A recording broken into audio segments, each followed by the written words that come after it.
Assalamualaikum warahmatullahi wabarakatuh. Perkenalkan, nama saya Ahmad Alimi dengan NPM 221000195. Di sini saya akan mempresentasikan jenis-jenis delik. Yang pertama, kita masuk ke pengertian delik. Delik atau tindak pidana merupakan suatu perbuatan yang dilarang untuk dilakukan oleh seseorang atau kelompok. Jika perbuatan itu tetap dilakukan, maka dapat dikatakan telah melanggar undang-undang dan dapat dikenakan sanksi atau hukuman pidana. Delik dibuat dalam beberapa macam sesuai dengan tingkatan kerugian seseorang yang melanggar aturan perundang-undangan. Berikut jenis delik yang akan saya jelaskan. Yang pertama ada delik formil dan material.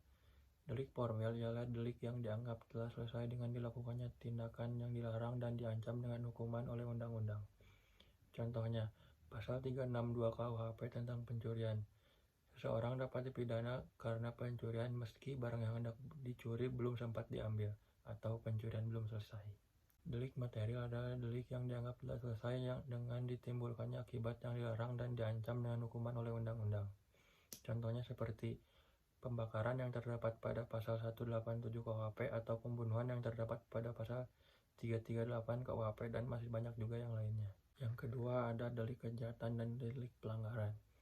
Delik kejahatan dan delik pelanggaran dikenal dalam rumusan pasal-pasal KUHP yang berlaku di Indonesia hingga saat ini. Namun, pembentuk undang-undang belum mengatur perbedaan kedua pelanggaran antara kejahatan dan pelanggaran. Yang ketiga ada delik aduan. Delik aduan adalah suatu delik yang dapat dituntut dengan membutuhkan atau disyaratkan adanya pengaduan dari orang yang dirugikan. Dalam artian apabila tidak ada aduan maka delik itu tidak dapat dituntut. Contoh delik aduan yang sering ditemukan adalah kecurangan dalam proses pengadilan seperti mengeluarkan kesaksian palsu atau membujuk saksi untuk memberikan kesaksian yang tidak benar. Yang keempat ada delik umum. Delik umum atau setara tindak pidana aduan yang dapat dituntut dengan syarat dari orang yang dirugikan. Pihak yang mengalami kerugian boleh memberikan syarat sebagai ganti pelaku telah melakukan pelanggaran aturan. Contohnya pada kasus pencurian.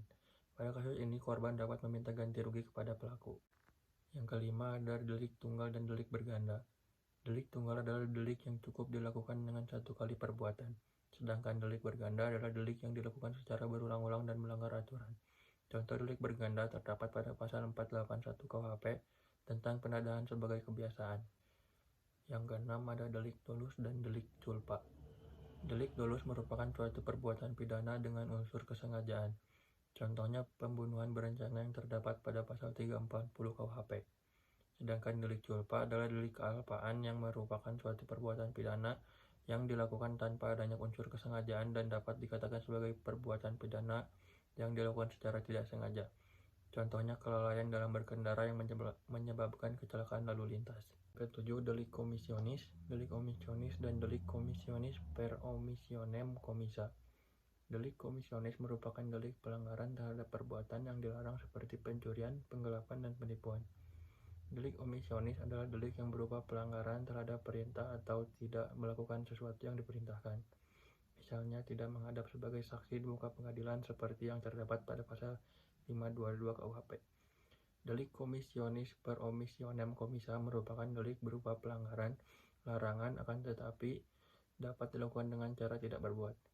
Contohnya seorang ibu yang merampas nyawa dari anaknya dengan tidak memberi makan pada anaknya.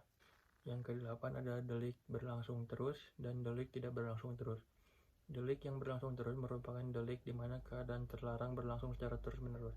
Misalnya merampas kemerdekaan seseorang yang terdapat pada pasal 333 KUHP. Sedangkan delik yang tidak berlangsung terus adalah perbuatan yang selesai pada saat itu juga, termasuk juga perbuatan yang mewujudkan delik akibat. Contohnya pencurian seperti yang terdapat pada pasal 362 KUHP. Sekian yang dapat saya sampaikan. Mohon maaf apabila ada salah kata. Wassalamualaikum warahmatullahi wabarakatuh.